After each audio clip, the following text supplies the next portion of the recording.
الحمدللہ رب العالمین والصلاة والسلام علی رسولہ الامین وعلی آلہ واصحابہ اجمعین وبعد۔ برادران اسلام، سورہ بقرہ کے دروس چل رہے ہیں۔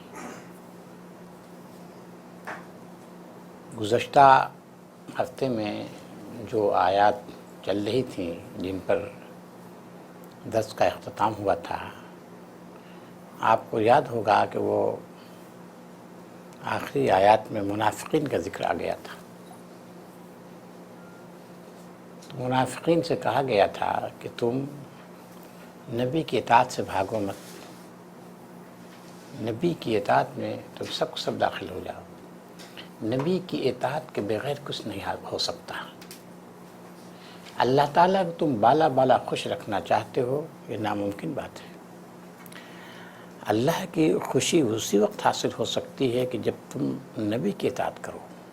نبی کی اطاعت اللہ کی اطاعت ہے، نبی کی نافرمانی اللہ کی نافرمانی ہے۔ من یطیع رسول فقد اطاع اللہ۔ یہاں جو آیت ابھی پڑھی انہوں نے، اس میں کہا گیا ہے کہ یہ منافقین گویا کہ نہیں انتظار کر رہے مگر اس بات کا کہ اللہ تعالیٰ کا عذاب آ جائے اور اللہ اور فرشتے بدلیوں کی شکل میں آ جائیں، بدلیوں کے سائے میں آئیں، یعنی عذاب آئے۔ گویا انہوں نے طے کر رکھا ہے کہ نبی کی اطاعت نہیں کریں گے قیامت تک۔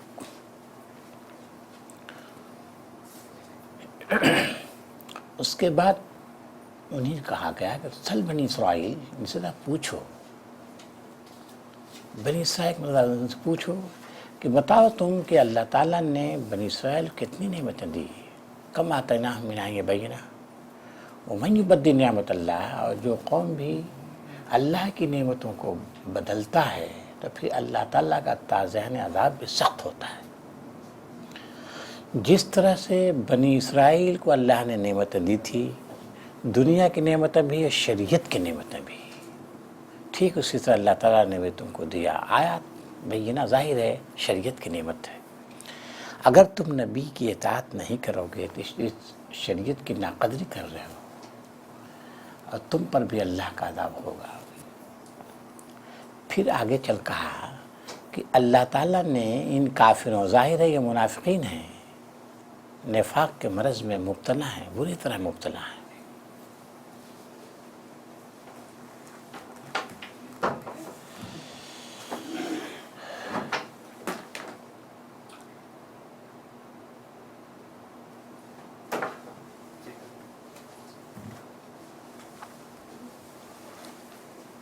نفاق کے مرض میں مبتلا ہیں، اور ہم نے پیچھے بتایا تھا اور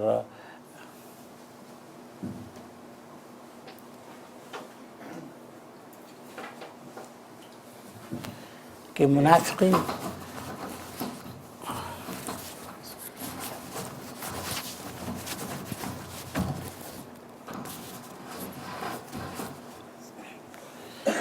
بعض مقامات پر قرآن مجید منافقین کے دو موٹے گروہ میں تقسیم کرتا ہے ان کو۔ کچھ تو اوس و خزرج کے منافقین ہیں، کچھ یہود کے۔ یہاں جو ہے جن منافقین کا تذکرہ ہو رہا ہے یہ یہودی منافقین ہیں۔ ہم نے یہ بھی عرض کیا تھا کہ جب اوس و خزرج کے منافقین کا قرآن مجید ذکر کرتا ہے تو لب و لہجہ ذرا نرم ہوتا ہے، لیکن یہودی منافقین کا جب ذکر کرتا ہے تو لب و لہجہ بڑا سخت ہوتا ہے۔ یہاں دیکھیں، زُیِّنَ لِلَّذِينَ كَفَرُوا الْحَيَاةُ الدُّنْيَا، ان کافروں کے لیے دنیا زندگی کو آراستہ کر دیا گیا ہے، مزین کر دیا گیا ہے۔ دنیا زندگی کے علاوہ، دنیا کی خوشحالی کے علاوہ ان کو کچھ نظر نہیں آ رہا ہے۔ بس نبی کی تعلیمات، اللہ کی ہدایات کیا ہیں ان کو نہیں سمجھ میں آ رہا ہے، صرف دنیا کو دیکھ رہے ہیں، دنیا کے مفادات ان کے پیش نظر ہیں۔ اور وہ لوگ جو نبی کی مکمل اطاعت کر رہے ہیں، نبی کے احکام کی پابندی کر رہے ہیں، ان کا مذاق اڑا رہے ہیں۔ مذاق یسخرون دیکھیے یہاں ہے، اور آپ کو یاد ہوگا کہ سورہ کے شروع میں بھی جب ان سے کہا ایمان لا تو کہتے رہے ہم بیوقوفوں کو تو ایمان لائیں گے. تو بیوقوف کس کو کہہ رہے تھے؟ یہ بیوقوف جی جو ایمان لا چکے تھے. ہاں، تو ان کو بیوقوف کہہ رہے تھے. بیوقوف کیوں کہہ رہے تھے؟ اہل ایمان کو، مخلص اہل ایمان کو بیوقوف کہہ رہے تھے. کیوں کہہ رہے تھے؟ کیونکہ یہ ایسے لوگ ہیں جن کو فائدے اور نقصان کی کوئی خبر نہیں ہے. ہمارا فائدہ کس میں، ہمارا ان کو کچھ پتہ ہی نہیں ہے، اور اپنے آپ کو سمجھتے تھے کہ ہم جو ہے بالکل فائدے میں ہیں. ہم فائدے میں ہیں. کیوں فائدے میں ہیں؟ اور ان کو کیوں سمجھتے تھے کہ نفع اور نقصان کا علم ان کو نہیں ہے؟ اس وجہ سے اسلام کا مستقبل روشن نہیں تھا. تاریکیاں تھیں، دور دور تک کامیابی کے امکانات نہیں تھے. اس وجہ سے یہ سمجھتے ہیں کہ یہ مخلص اہل کیا کمال کر رہے ہیں، یہ اس کے پیچھے پڑے ہوئے ہیں، چل رہے ہیں جس کا کوئی مستقبل نہیں ہے. اس وجہ سے وہ کہہ رہے ہیں کہ یہ گھامڑ لوگ ہیں، ان کی بھائی بات ہم کیسے مانیں گے. اپنے آپ بہت ہوشیار سمجھتے ہیں کہ زمانے کی رفتار پہ ان کی نظر ہے. ظاہر تاجر لوگ ہیں. آپ نے دیکھا سورہ کے شروع میں فما ربحت تجارتہم، ان کی تجارت کامیاب نہیں ہو سکتی. وَيَسْخَرُونَ مِنَ الَّذِينَ آمَنُوا وَالَّذِينَ اتَّقَوْا فَوْقَهُمْ.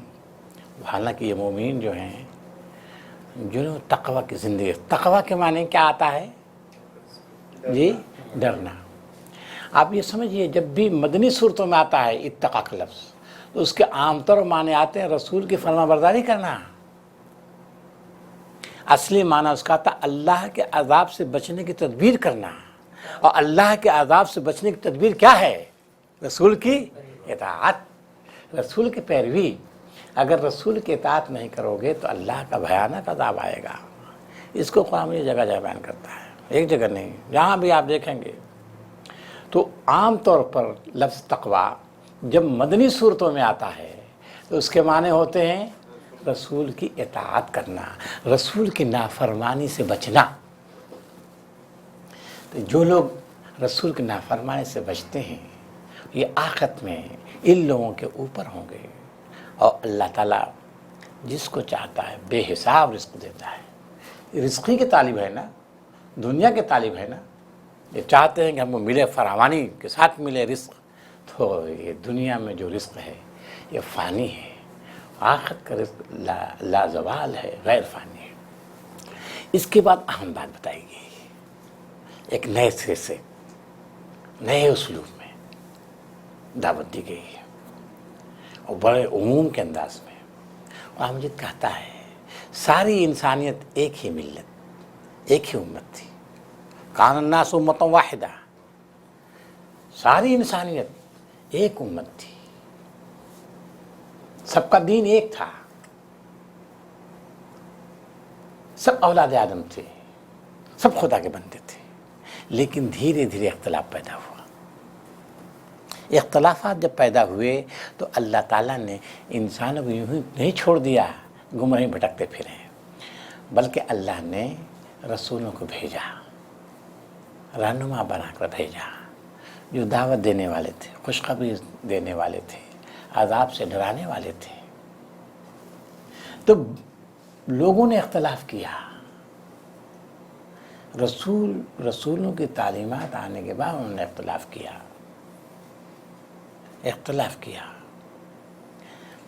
تو اللہ تعالیٰ یہ سلسلہ گویا جاری رکھا. رسول آتے رہے جاتے رہے، کچھ لوگوں نے مانا، کچھ لوگوں نے نہیں مانا. آخر میں حضرت محمد صلی اللہ علیہ وسلم کو بھیجا،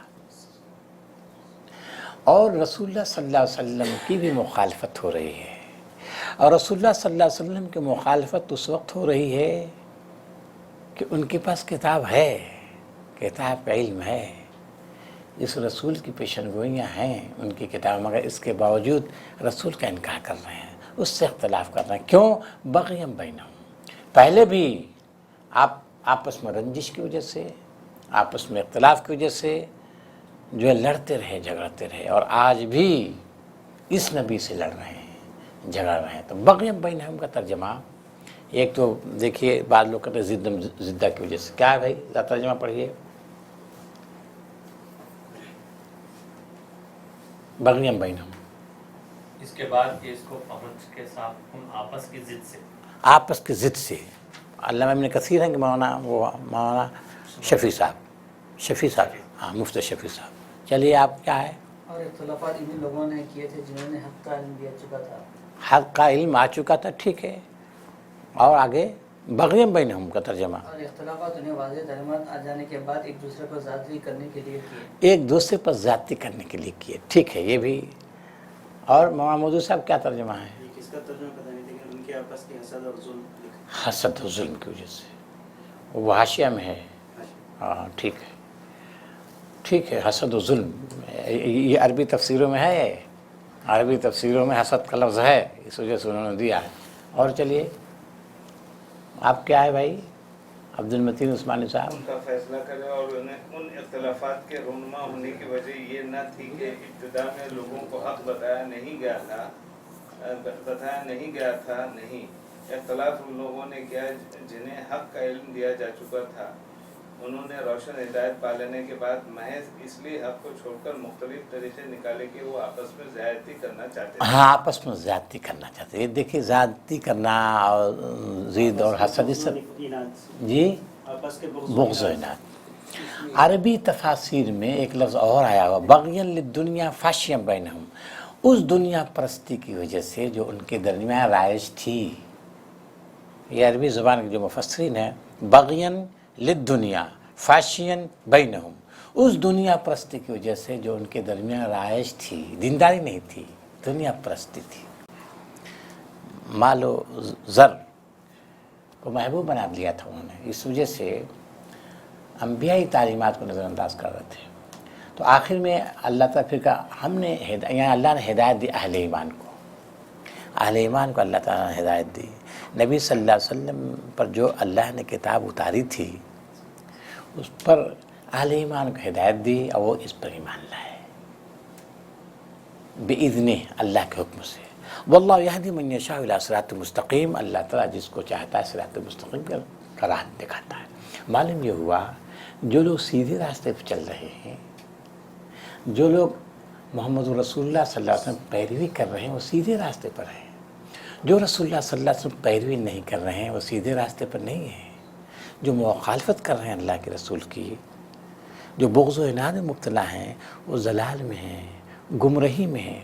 وہ یہ سوچتے ہیں کامیاب ہو جائیں گے، ان کی دنیا سنور جائے گی. یہ ناممکن بات ہے، دنیا بھی نہیں سنور سکتی.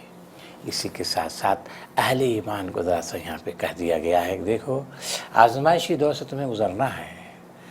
دوسرے لوگ مخالف رہیں گے، اپنے میں مخالف رہیں گے، باہر کے بھی لوگ مخالف رہیں گے، اندر کے لوگ بھی مخالف تمہارے رہیں گے.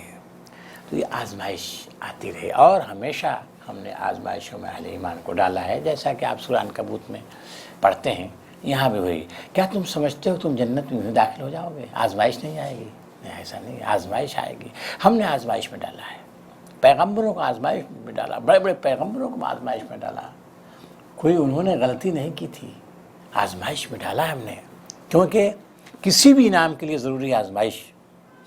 کسی قوم کو اگر ترقی دینی ہوتی ہے تو اس کے لیے آزمائش، ٹیسٹ کے بغیر اگلے درجات میں لڑکے نہیں بڑھتے نا. تو آزمائش ضروری ہے. جس طرح جتنی مشکل آزمائش ہوتی ہے اسی لحاظ سے اس کو انعام ملتا ہے. تو بتایا کہ انبیاء کو جھنجھوڑ دیا، وَزُلْزِلُوا، جھنجھوڑ دیا گیا.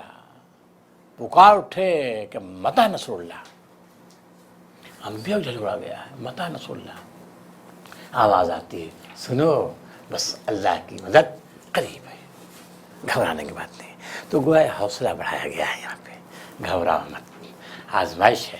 اپنے بھی تم کو آزما رہے ہیں اور بیگانے بھی، یعنی منافقین بھی تم کو، اور دوسرے مشرکین بھی، اہل کتاب بھی، سب کے تیر کا نشان تم بن رہے ہو. گھبراؤ مت، اللہ تعالیٰ تمہیں نوازے گا. اس کے بعد پھر رخ ہو گیا. آپ نے دیکھا کہ اوپر جو ہے جہاں جنگ کا ذکر ہے، جنگ کا ذکر کرنے کے بعد کہتا ہے کہ اور انفاق کرو، ہے نا، انفاق کرو. اب کچھ سوالات ابھر رہے ہیں. یسألونک ماذا ينفقون، وہ تم سے پوچھتے ہیں کیا سوال کریں. کہہ دو کہ جو کچھ بھی کرو وہ کس کے لیے؟ اپنے والدین کے لیے، اپنے رشتہ داروں کے لیے، اپنے رشتہ داروں کے لیے، اور یتیموں کے لیے، مسکینوں کے لیے۔ مطلب کیا اس کا؟ ایک تو مطلب لوگ یہ لیتے ہیں کہ صاحب وہ کچھ کمزوری دکھا رہے ہیں، خرچ نہیں کر رہے ہیں، تو کہا جا رہا ہے جو کچھ بھی تم خرچ کرو گے یہ تمہارے اپنے لوگوں کو فائدہ ہوگا بھائی، سمجھ گئے کہ نہیں؟ آپ اپنے لوگوں کو فائدہ ہوگا، بھاگو مت، خرچ کرو۔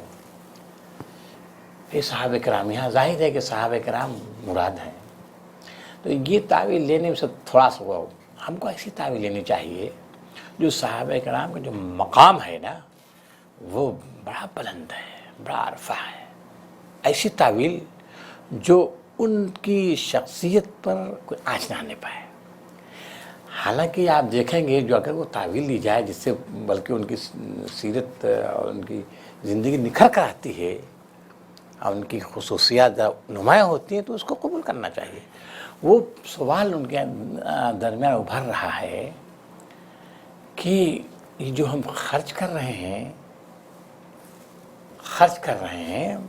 اللہ کے دین میں، تو کیا اس کی کوئی حد ہے؟ ہم خرچ کرتے رہیں، مطلب یہ ہے کہ وہ جہاد کے راستے میں بہت زیادہ خرچ کر رہے ہیں، جہاد کے راستے میں خرچ کر رہے ہیں، اور جو ان پر حقوق عائد ہوتے ہیں، والدین کے حقوق، یتیموں کے حقوق، مسکینوں کے حقوق، معاشرے، وہ کچھ دب رہے ہیں، تو ان کو کہا جا رہا ہے کہ وہ جہاد ٹھیک ہے، جہاد میں خرچ کرو، لیکن اس وقت جو سب سے زیادہ ہے وہ کس پر خرچ کرو؟ تم اپنے والدین پر خرچ کرو، جی اپنے رشتہ داروں پر خرچ کرو، یتیموں پر خرچ کرو، مسکینوں پر خرچ کرو۔ گویا صحابہ کرام کو وصف بیان کیا جا رہا ہے، اللہ کا جب حکم آیا تو بے دریغ اللہ کے راستے میں خرچ کر رہے ہیں، اس قدر خرچ کر رہے ہیں کہ وہ لوگ جو ان سے وابستہ تھے، جن کی کفایت ان سے وابستہ تھی، ان کی کفایت متاثر ہو رہی ہے، اس کو بھالا جا رہا ہے۔ ان کو دیکھو، تم متاثر نہیں ہونا چاہیے، ان پر خرچ کرو۔ تو صحابہ کرام کی دیکھیے زندگی، ایثار، قربانی کا ہے کہ جو تصویر ہے یہ آیت پیش کر رہے ہیں ان کی، ایسا نہیں کہ وہ بھاگ رہے ہیں، ایسا نہیں۔ پھر آگے جو ہے نا، پھر اس کو کہا کیا خرچ کریں، تو کہا کیا؟ قل العفو، جو کچھ بچ رہے خرچ کر دو۔ اب آگے اس کو پھر جو ہے اس کی وضاحت کر دے، قل العفو، جو بچ رہے اللہ کے راستے، اپنے والدین، یتیموں، مسکینوں، رشتہ داروں کے حق کی ادائیگی کے بعد جو بچ رہے، اور اللہ کی راہ میں خرچ کرنا، جو بچ رہے اس کو دو، سب دے دو اللہ کے راستے میں، اس سے دریغ نہ کرو۔ تو یہ گویا ان آیات میں تعلیم دی گئی ہے۔ آگے جو ایک اہم ترین آیت آ رہی ہے، کتب علیکم القتال وهو کرہ لکم، تم پر قتال فرض کیا گیا، در حال ہے کہ وہ تم کو ناپسند ہے۔ عسیٰ ان تکرہوا شیئا وہو خیر لکم، امید ہے ایک چیز تم جو ناپسند کرو گے حالانکہ وہ چیز تمہارے لیے بہتر ہے۔ وعسیٰ ان تحبوا شیئا وہو شر لکم، اور ایک چیز کو تم پسند کرو گے حالانکہ وہ تمہارے لیے نقصان دہ ہے۔ واللہ یعلم، اللہ جانتا تم نہیں جانتے۔ اب یہاں یہ بات کیوں آ رہی ہے؟ سوال ہے نا، کتب علیکم القتال وہو کرہ لکم، اللہ نے تم پر قتال فرض کیا اور تم کو ناپسند ہے۔ ناپسند کیوں ہو رہا ہے قتال؟ جنگ ہے تو ناپسند، نفس کا۔ اچھا، کتب علیکم القتال، یہ خطاب کن لوگوں سے ہے؟ یہ منافقین ہیں یا پکے قسم کے مسلمان ہیں، اونچے درجے کے لوگ ہیں؟ سوال پیدا ہوگا۔ جیسے اوپر یا ایھا الذین آمنوا کتب علیکم القصاص فی القتلی، اے ایمان والو تم پر برابری مقتولین کے بارے میں فرض کی گئی ہے، یا ایھا الذین آمنوا کتب علیکم الصیام، اے ایمان والو تم پر روزہ فرض۔